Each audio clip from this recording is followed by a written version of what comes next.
자, 이제 좀 깊이 있는 분석으로 들어가겠습니다. 시장이 이렇게 오르면은 조급해지죠. 막, 뭐 또 사야 될 게 있나? 사야 되나? 지금이라도 사야 되나?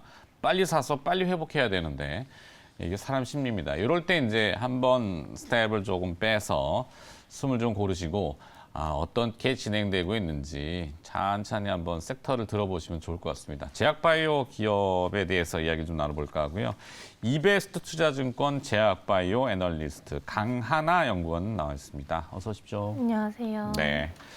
자, 오늘도 제약바이오가 제법 조금 일부 기업들은 뜨겁습니다. 에이비온, 네, 에이비온도 상한가 같고요.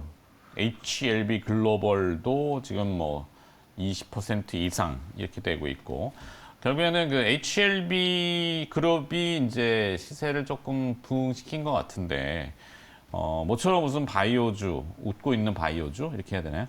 주가가 계속해서 이어갈지 시세를 어떻게 보십니까? 제약바이오 기업의 모멘텀 무엇이 좀 있을까요? 뭐 이번에 보시면 아시겠지만 성공적인 임상 결과가 나온 듯한 느낌을 주기만 해도 네. 요즘에는 좀 주가의 반영이 크게 되는 것 같습니다. 삼상의 유의성이라고 이렇게 보도는 나오던데 맞나요? 이게 뭐 상업화 가능성이 높아졌다 이런 식으로 보도가 나오고 있는데요. 네. 사실상 뭐 상업화가 아직 된 거는 아니라서 이게 뭐 확신을 갖고 볼 수는 없지만 그냥 많은 분들이 아무래도 이제 바이오는 기대감으로 간다라는 생각을 갖고 계셔서 그게 좀 반영이 크게 된 게 아닌가. 회사 측의 발표인가요? 아니면 공신력 있는 기관의 발표라고 해야 되나요? 뭐 이런 것도 조금 저희가 구분이 잘 안 되잖아요.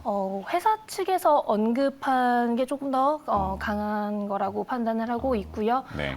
HLB가 이번에 언급한 것처럼 오늘 또 이제 에이비온의 임상 1상 유효성과 안정성 결과가 좋다라는 보도가 나오면서 그게 네. 이제 6월에 있는 암학회에서 오픈될 거다라는 얘기가 나왔어요. 그러면서 이제 에이비온도 좀 좋은 주가 방향성을 보여주고 있고요.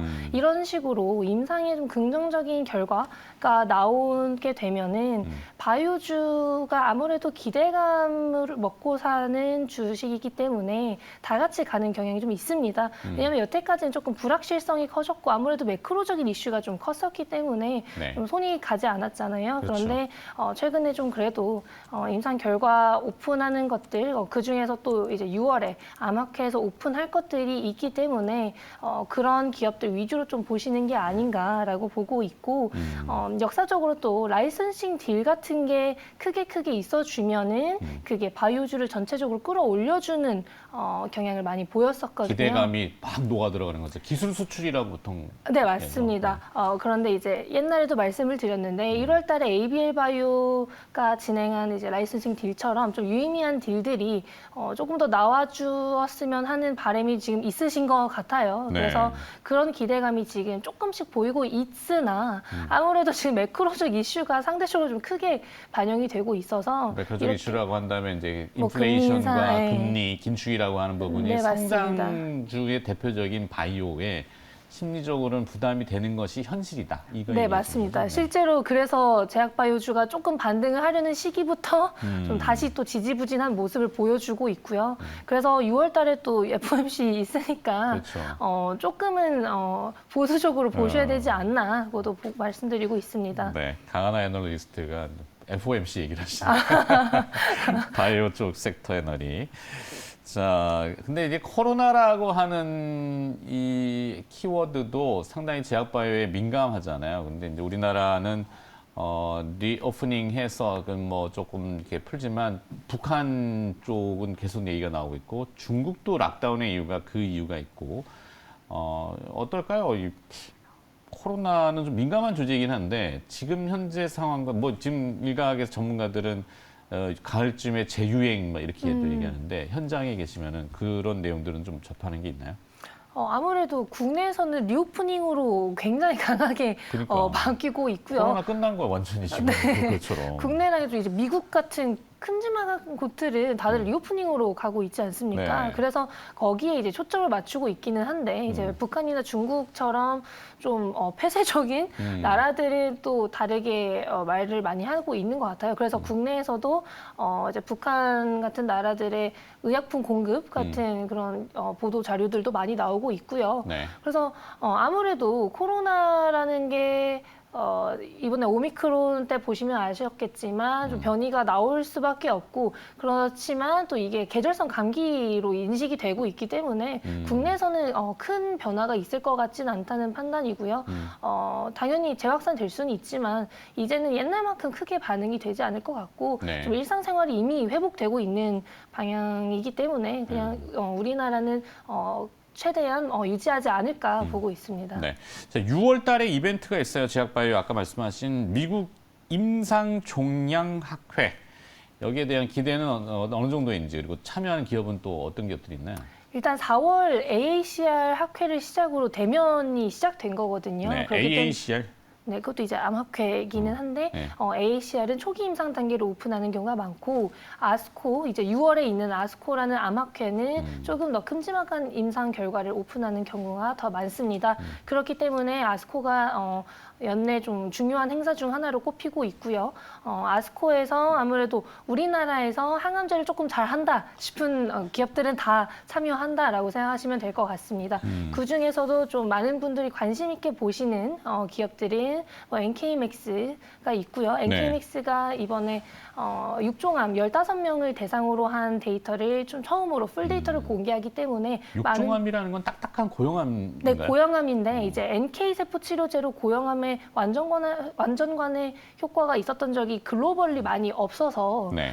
이 부분을 좀 많이들 염두에 두시고 주목을 하고 계시는 것 같고요.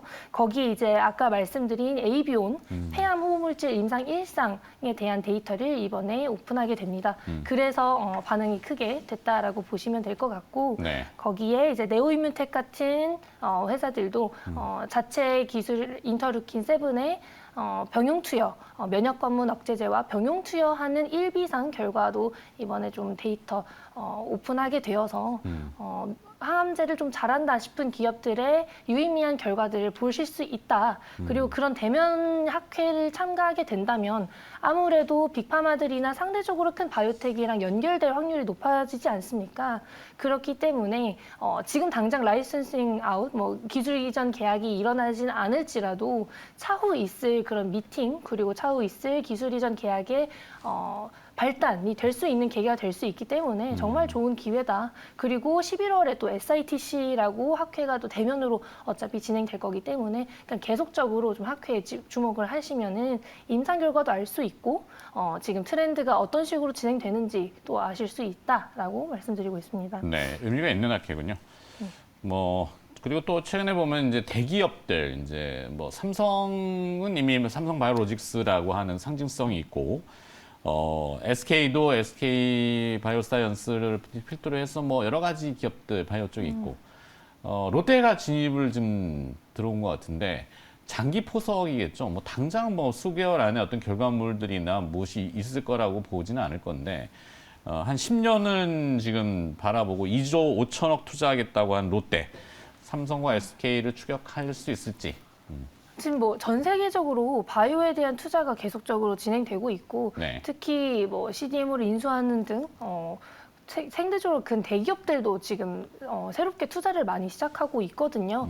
아무래도 국내 바이오들 삼성이나 SK가 글로벌 관점으로 봤을 때 선두는 아니지 않습니까? 그렇지만 바이오라는 게 제약바이오 시장이라는 게 상대적으로 많이 나뉘어져 있고 세세하게 분류가 되기 때문에 내가 스페셜티를 어디에 두고 어떤 부분을 성장시킬 건지 그리고 뭐 CDMO라면 CDMO를 잘하겠다 아니면 신약 개발이라면 신약 개발 중에서도 이게 항암제 스페셜티를 둔다든지 아니면 뭐 면역 이제 그 중에서 또 희귀 의약품의 스페셜티를 둔다든지 이게 기업별로 주목을 하는 부분이나 이제 스페셜티가 있는 부분이 너무나 다르기 때문에 자기가 잘 정하기만 한다면 그 부분이 성장하는 데 있어서 무리는 없을 거다라고 판단을 하고 있고요. 아무래도 롯데도 대기업이다 보니까 자금적으로 조금 수월하잖아요. 그렇기 때문에 이제 앞으로 바이오가 대표적인 성장주인 것처럼 성장성이 확실하고 거기에 좀 확실한 주목할 수 있는 분야만 정해서 간다면 롯데도 좀 같이 성장할 수 있는 계기가 될 수 있지 않을까. 그리고 오히려 대기업들이 이렇게 하나둘씩 참여하는 게 바이오텍들한테도 굉장히 호재입니다. 그렇죠. 이제 바이오텍에 투자하는 것도 늘어나게 되고 공동개발 계약도 늘어나게 되고 서로 좀 코어가 훨씬 수월해지기 때문에 이런 식의 방향성은 이제 제약바이오 산업 자체에 굉장히 좋은 방향을 보여주고 있다라고 말씀드리고 있습니다. 네. 뭐 코로나 사태를 경험해 봤기 때문에 아마 또 미래에 어떤 일이 벌어질지 환경 문제나 뭐 기후 여러 가지 복합성을 봤을 때 바이오 쪽의 그 전망이 좋다라고 보고 있겠죠. 네.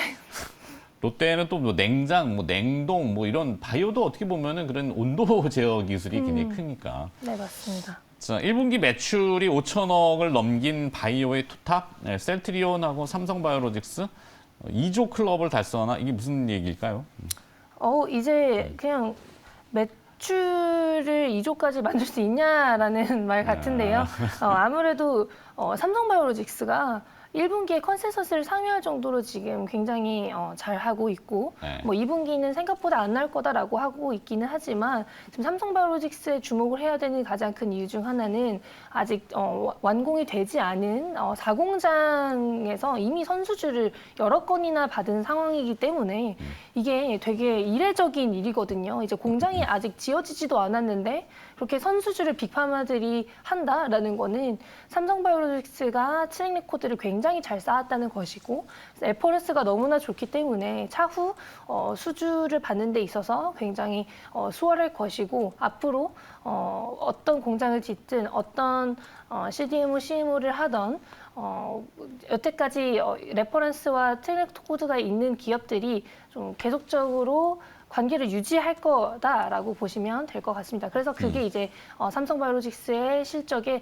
계속해서 부침이 될 거고요. 아무래도 지금 뭐 공장 부지도 계속해서 매입하고 있고 그 부분에 있어서 글로벌 트렌드에 맞게 뭐 유전자 쪽 아니면 세포 쪽도 뭐 멀티모달로 하든지 아니면 다양한 방식으로 지금 CDMO, CMO 사업을 확장시키고 있기 때문에 성장성이 계속해서 있을 것이다라고 판단을 하고 있고 그 외에 다른 CDMO, CMO 회사들 그리고 이렇게 투톱인 회사들이 그래도 컨센서스를 부합하거나 상회하는 실적을 보여주고 있다는 것은 계속해서 성장을 하고 있다라고 보시면 될 것 같습니다. 삼성바이오로직스는 삼성의 힘, 브랜드의 파워 상당히 큰 것 같고 셀트리온은 상당히 조금 기대치를 좀 못 주는 것 같고 휴마시스만 실적이 계속 좋던데. 네, 맞습니다. 그쪽으로 뭔가 하여튼 뭔가 이유가 있겠죠. 자, JW 중해제약에 대한 리포트를 내셨어요. 실적 리뷰 한번 해볼까요? 이제 중해제약이 1분기 역대 최대 매출을 냈고요. 거기 2007년 이후에 가장 최대 영업이익을 냈습니다.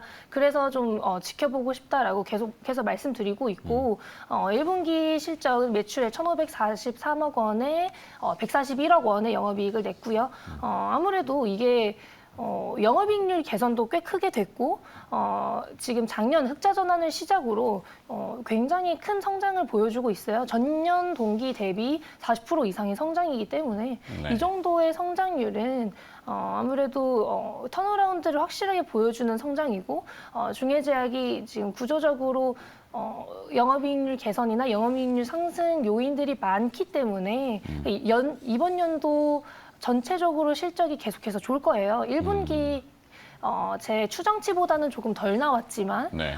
그걸 고려하시는 것보다 1분기가 가장 비수기이기 때문에 2분기 조금 더 좋을 거고 3분기 더 좋을 거고 4분기는 더 좋을 거다라고 생각을 해보시면 그 연간으로 굉장히 좋을 거다라고 생각하시면 될 것 같습니다. 자, 그럼 대원제약도 커버를 하시잖아요. 네, 대원제약은 맞습니다. 어때요?